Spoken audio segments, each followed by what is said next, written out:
Assalamu alaikum and welcome to Unlock Pharma with Dr. Umair. Today we are going to discuss crystal growth in suspension. Suspension में हमारे पास crystal growth होती है, उसका असर suspension पे क्या होता है वो हम डिस्कस करेंगे और उसको हम अवॉइड किस तरह करेंगे कि हम कौन से पैरामीटर को फॉलो करें जिसकी बेस पे हम क्रिस्टल ग्रोथ को सस्पेंशन में अवॉइड कर सकते हैं। अब सस्पेंशन बेसिकली हम यूज करते हैं थेराप्यूटिक पर्पस के लिए है। उसमें क्या होता है कि हमारे पास सस्पेंडेड पार्टिकल्स होते हैं जो कि इक्वली डिस्पर्स होते हैं सिस्टम में, जो कि हम फिर डिस्पेंस करते हैं और अपना थेराप्यूटिक इफेक्ट शो करते हैं, या उसको हम टॉपिकली अप्लाई करते हैं या एयर आई ड्रॉप में हम उसको यूज कर सकते हैं। अब जो पार्टिकल साइज मौजूद है वो मैटर करता है कि उसका साइज क्या है।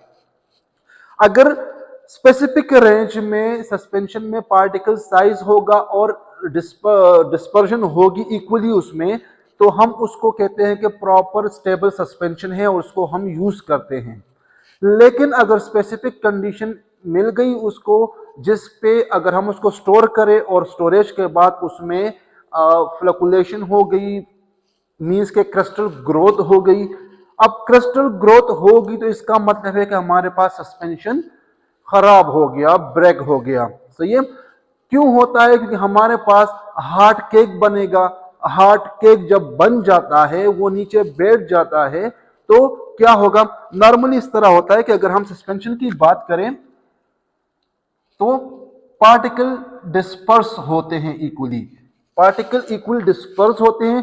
लेकिन अगर पार्टिकल नीचे बैठ जाते हैं, फ्लक्यूज बनाते हैं, पार्टिकल इस तरह एग्रीगेशन नीचे कर लेते हैं और ऊपर सॉल्वेंट रह जाता है, सॉल्वेंट, और यहां पर हार्ड केक बन जाता है, तो ये डिफिकल्ट होता है कि हम इसको रीडिस्पर्स करें। मींस कि हमारे पास सस्पेंशन है वो खराब हो जाएगा। इससे क्या हो कि हमारे पास ग्रेटिनेस आएगी, इरिटेशन काज होगा। अगर हम उसको यूज करेंगे, स्किन पे लगाएंगे तो पार्टिकल साइज इंक्रीज होगा तो वो इरिटेशन काज करेगा। सही है। या अगर हम उसको टॉपिकली अप्लाई करें या स्पेशली हम उसको आई ड्रॉप के तौर पर उसको हम यूज करें तो चूंकि पार्टिकल साइज बढ़ गया है, क्रिस्टल ग्रोथ उसमें हो गई है, तो उससे क्या होगा? वो आई में इरिटेशन करेगा। मींस के वो सुटेबल नहीं होगा कि हम उसको यूज करें थेराप्यूटिक पर्पसेस के लिए। सही है। तो इसलिए हम कहते हैं कि क्रिस्टल ग्रोथ जो सस्पेंशन में होती है वो अनडिजायरेबल होती है, हमें रिक्वायर्ड नहीं होती। हमारी कोशिश होती है कि हम सस्पेंशन में क्रिस्टल ग्रोथ को अवॉइड करें, ऐसे स्टोरेज कंडीशन हम उसको दे दे के जिसमें हमारे पास सस्पेंशन स्टेबल होगी। अब हम कहते हैं कि सस्पेंशन में हमारे पास क्रिस्टल ग्रोथ होती है, तो किस तरह होती है? Causes of crystal growth in suspension, कौन से वजूहात होंगे, कौन से कंडीशंस होंगी या कौन से फैक्टर्स होंगे जिसके बेस पे हमारे पास सस्पेंशन में क्रिस्टल ग्रोथ होगी? दो बेसिक पैरामीटर्स है या दो बेसिक फैक्टर्स है जिसके बेस पे हमारे पास क्रिस्टल ग्रोथ होती है। एक है हमारे पास temperature fluctuation. What does temperature fluctuation means? इसका मतलब है कि या तो हम टेम्परेचर को बढ़ा देते हैं या टेम्परेचर को कम कर देते हैं। तो क्या होता है इससे? अगर हम टेम्परेचर को बढ़ा देते हैं, इंक्रीजिंग दी टेम्परेचर, जब टेम्परेचर बढ़ाते हैं तो क्या होता है? इंक्रीजेस दी सॉल्युबिलिटी, उसके साथ सॉल्युबिलिटी बढ़ जाएगी। सही है। या अगर हम टेम्परेचर को डिक्रीज कर एब्रप्ट कूलिंग उसमें हम करें, डिक्रीज टेम्परेचर, तो क्या होगा? उसमें जो पहले हमने लास्ट वीडियो में डिस्कस किया था कि कंडेंस हो जाती है, एकोमोडेशन कम हो जाती है पार्टिकल के लिए, तो फ्लैक्यूल्स बन जाते हैं, लार्ज पार्टिकल साइज बन जाते हैं, एग्रीगेशन हो जाती है। तो हमारे पास लार्ज पार्टिकल्स बन जाते हैं। सही है। तो इस तरह अगर हम स्टोरेज कंडीशन उसको देंगे जो कि फ्लक्चुएट करेंगे, या उसमें टेम्परेचर इंक्रीज करेगा या टेम्परेचर डिक्रीज करेगा, तो दोनों कंडीशन में क्या होगा, स्टेबिलिटी नहीं आएगी। तो क्या होगा कि अगर हम स्पेसिफिक कंडीशन या स्पेसिफिक टेम्परेचर उसको दे दें, मॉडरेट रूम टेम्परेचर या जो डिजायरेबल हो वो उसको हम देंगे, तो हमारे पास फ्लक्चुएशन नहीं होगी और स्टेबिलिटी हमारे पास सस्पेंशन में आएगी। दूसरा है हमारे पास, बहुत इंपॉर्टेंट है, वो है Ostwald ripening. What is ostward ripening? Ostward ripening is actually the formation of larger particle from smaller one. सही है, larger particle from smaller one, कि हमारे पास लार्ज पार्टिकल बनेंगे, स्मॉलर पार्टिकल मौजूद है, तो लार्ज पार्टिकल क्यों बनते हैं, एग्रीगेशन होती है। सही है। अगर हम बात करें हमारे पास एक मीडियम है जिसमें हमारे पास पार्टिकल्स मौजूद होते हैं। सही है, स्मॉल पार्टिकल्स होते हैं और लार्ज पार्टिकल होते हैं। अगर जिस जगह पर स्मॉल पार्टिकल्स होंगे, सही है, पार्टिकल्स स्मॉल पार्टिकल्स होंगे, तो इसका मतलब है कंसंट्रेशन ज्यादा होगी, कंसंट्रेशन इंक्रीज होगी।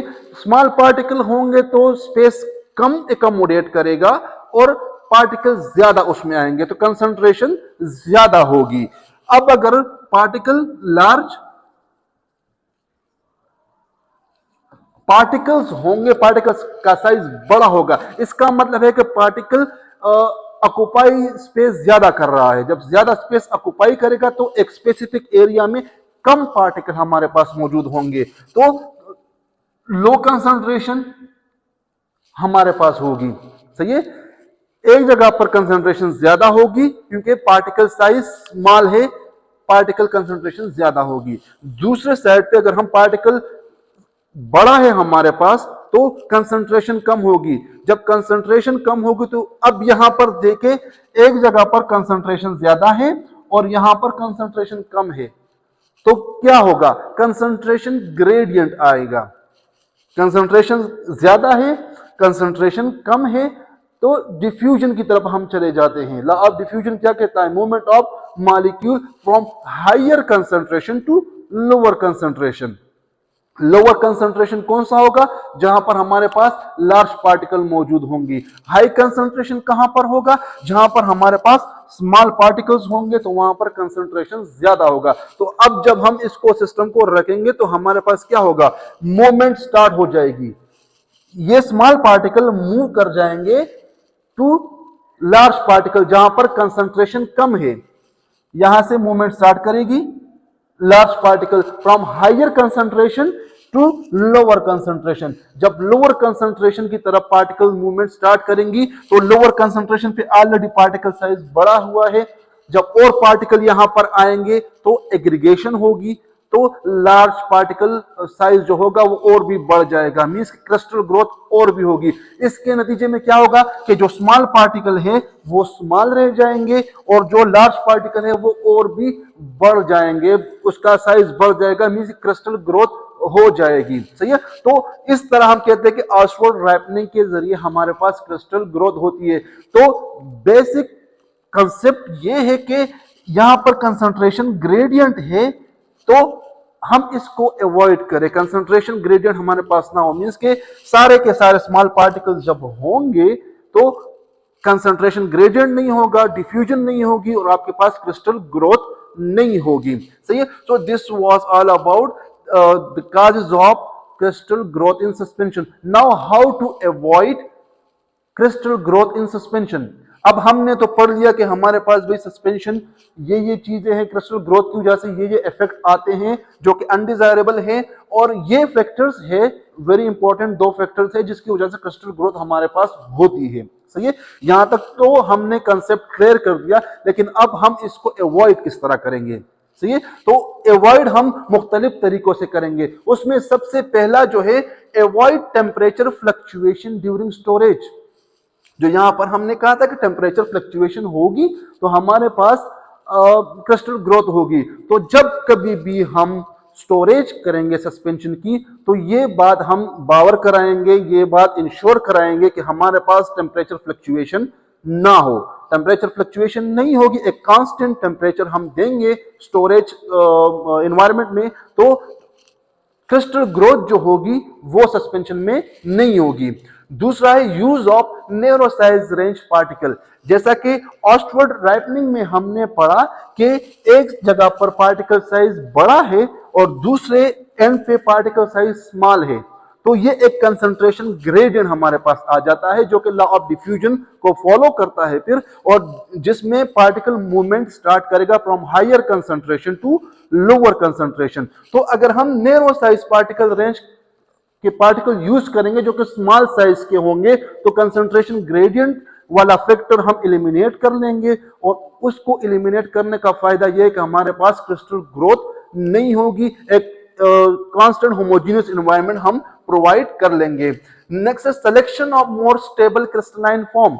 अगर मोर स्टेबल फॉर्म हम सेलेक्ट करेंगे तो हायर चांसेस हमारे पास होती है कि क्रिस्टल ग्रोथ हमारे पास सस्पेंशन में ना हो।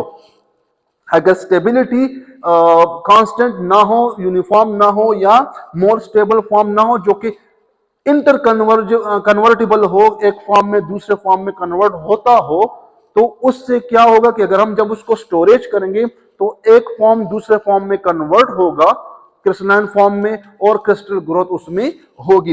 And last one is addition of surface active agent. Surface active agent हम यूज करते हैं, जो कि हमने लास्ट वीडियोस में भी डिस्कस किया था कि पोलर हेड और टेल उसका होता है, तो जब उसको हम यूज करते हैं तो वो पार्टिकल के सरफेस पे अटैच हो जाएगा और दूसरे पार्टिकल्स को अटैच होने नहीं देगा। जब surface active agent, let's suppose ये दो पार्टिकल्स हैं, एक पार्टिकल ये है, एक पार्टिकल ये दोनों करीब आएंगे तो एग्रीगेशन करेंगे, सही है। यहां पर ये हो गई एग्रीगेशन। लेकिन अब अगर हम यहां पर सरफेस एक्टिव एजेंट यूज करेंगे, वो यहां पर आएगा, सही है।